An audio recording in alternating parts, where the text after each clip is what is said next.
Right now on Denver 7 News at 6 a.m. I don't want to learn to live with this drug killing kids. Colorado lawmakers come to a compromise overnight to fight the fentanyl crisis. I'm Denver 7's Jessica Crawford. The bill to increase penalties for fentanyl possession passes late in the night, the agreement that lawmakers were able to come to. Plus, building new developments with wildfires in mind. One of the things that was true in the Marshall Fire was that many cases we had things like combustible fencing working like a fuse, burning back to the house. The new rules Boulder County is considering today. And in a chariot fit for a king, or at least an MVP.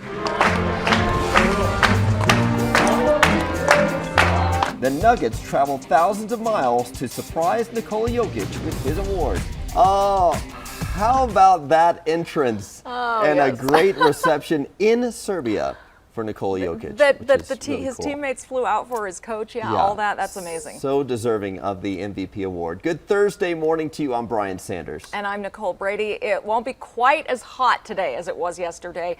Fire danger still high today, but starting out pretty nice out there, Lisa. I don't know who looked more uncomfortable, the horse or Nikola. Yeah, I don't know. We've got temperatures that are going to be, you're right, quite a bit cooler. Cold front racing through the state as we speak. Near 50 here as your kids are heading off to school, though. It's extremely mild outside. We'll be under a mostly sunny sky. The winds are going to pick back up. Mild conditions, though, low 70s. So we're right back down to near normal after hitting a record-tying high of 90 yesterday. Low to mid 40s here in town. You're going to find more 40s and 50s, though, up and down the Front Range. And here's a look at your highs this afternoon.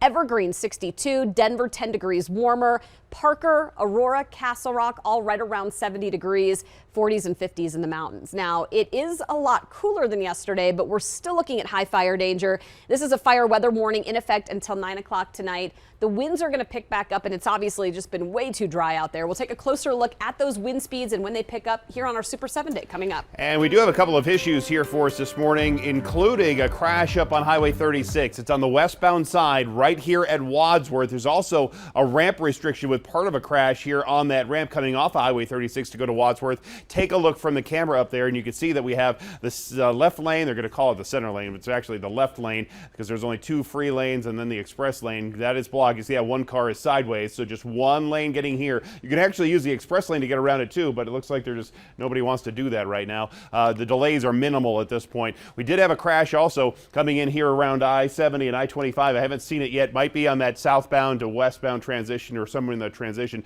And the crash we had on eastbound I-70 over by 225 is all cleared and move out of the way. We do have delays inside in the airport. I'll have details on that for you coming up in just a minute. Well, Colorado lawmakers wrapped up the legislative session overnight with just 24 minutes to spare. Yeah, they had the midnight deadline, and after a marathon of a day, several last-minute bills were passed, including one of the most controversial ones of the session, the fentanyl bill, which increases penalties for possession of the synthetic opioid responsible for more than 800 Colorado deaths last year. Denver 7's Jessica Crawford is live at the state capitol. There was a major last-minute change to the measure, Jessica. That's right. So when should possession of fentanyl be considered a felony? When should it be considered something less? That is something that lawmakers had to compromise on overnight. All the earlier stuff is still in the bill. Harsher punishments for dealers and more money for drug treatment and testing. When the Senate passed its version last Friday, it included an amendment that reduced the threshold for felony possession charges from 4 grams to 1 gram. That's still enough of the drug to kill 500 people. The deal reached on a conference committee late last night is that if a defendant can convince a jury that they did not know that the drugs contain fentanyl, the felony charge could be dropped to a misdemeanor.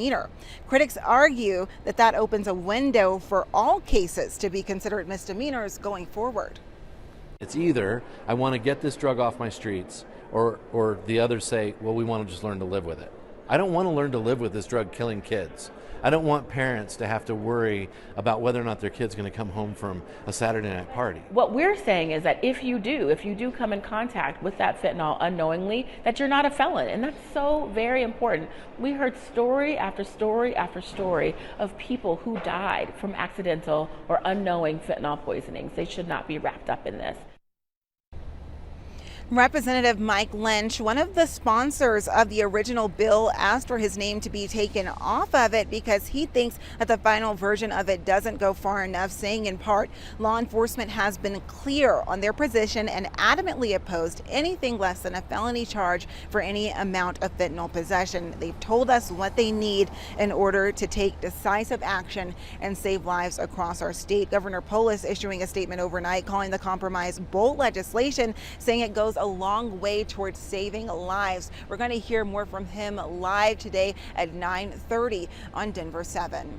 Live from the Capitol, I'm Jessica Crawford, Denver 7. All right, thank you, Jessica. You can find a complete list of all the bills that passed the legislative session.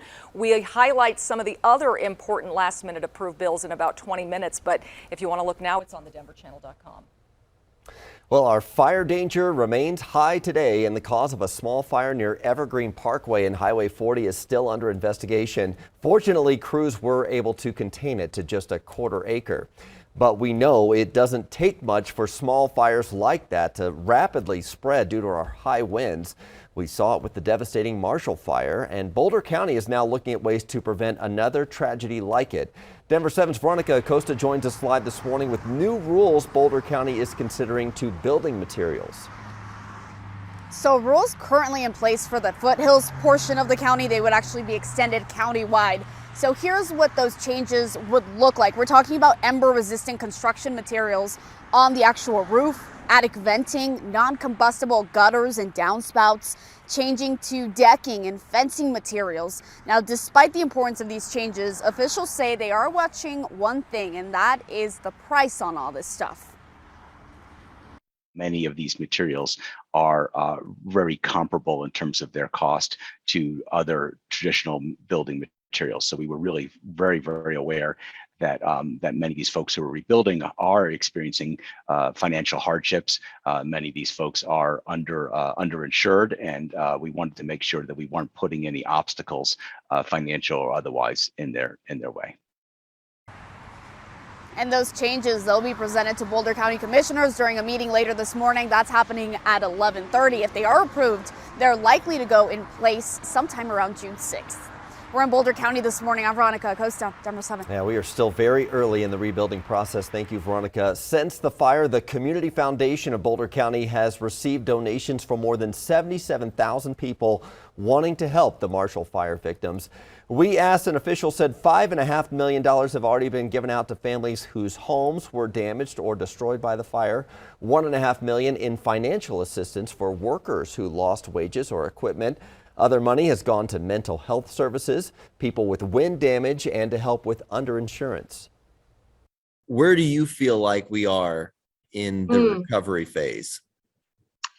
It's still very early days. I mean, traditionally, recovery is a multi-year process. We're still removing debris in our community, anticipate that that will still take months to remove debris from the majority of the lots that were burned. And folks are still working with their insurance companies to settle and to make really difficult decisions. It's been an emotional time with debris removal. She went on to tell me that anyone impacted by the Marshall Fire can also get 10 sessions with a qualified mental health therapist for free. And if you're looking for assistance, boco.org/Marshall Fire has a long list of resources. Tonight, we'll learn who the Broncos are playing and when. The team's regular season schedule will be announced at 6 p.m. And after that, Broncos single game tickets will go up for grabs. Inventory, though, will be extremely low. The Broncos have sold out 393 consecutive regular season games, and the wait list for season tickets is now over 90,000. Wow. From the Broncos to the Nuggets, it is now official. We kind of told you earlier this week, but it was official yesterday. Nikola Jokic is league MVP for the second year in a row. And a big celebration for him back in his home country of Serbia. The Joker doing a harness racing workout there, which is why he was on the chariot with his helmet on. But he pulled back up to the barn. His Nuggets coach, Michael Malone, team president of basketball operations, Tim Connolly, and president Josh Kroenke, all there waiting for him, along with his wife, his daughter, other family members, while a Serbian band played. It's a really emotional moment for me, of course. I think nobody ever came here. So I think it's actually amazing. Tim was here and everybody. So I think it's once in a lifetime. Now I don't think about it, but probably when I'm old, fat, and grumpy, hopefully I'm gonna remember and I'm gonna tell my kids that back in the days I was really good playing basketball. Yeah, really good is just an understatement. He's always been very humble about his playing ability, but he does it all. The 27-year-old averages a career high 27 points, 14 rebounds per game this season. He was the first player in league history with 2,000 points, 1,000 rebounds, and 500 assists in a single season, and I believe only the 13th player in the league, Lisa, to win this award in back-to-back seasons. Yeah, congratulations. Yeah, really good. You're right, an understatement. Now at 6:10, we're looking at 40s and 50s early this morning. It's pretty calm out there right now. Unfortunately, fire danger is going to remain high, even though it's cooler today. Coming up, I'm going to show you the wind speeds later this afternoon. You can see they'll start to pick up here by midday.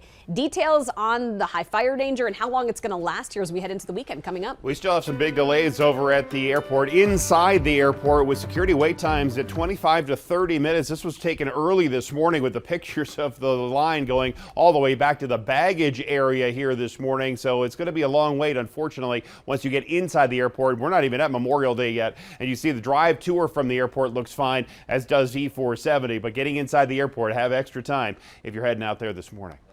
To see. Thank you, Jason. Well, rising food prices, and the president thinks farmers can help fight inflation. The changes he announced to ramp up production. Plus, the high-tech glasses that will eliminate the need to learn another language. And really, it was the kids that kind of started the program themselves. Meaningful mentors. I'll introduce you to the group of local students that are breaking barriers between groups in school.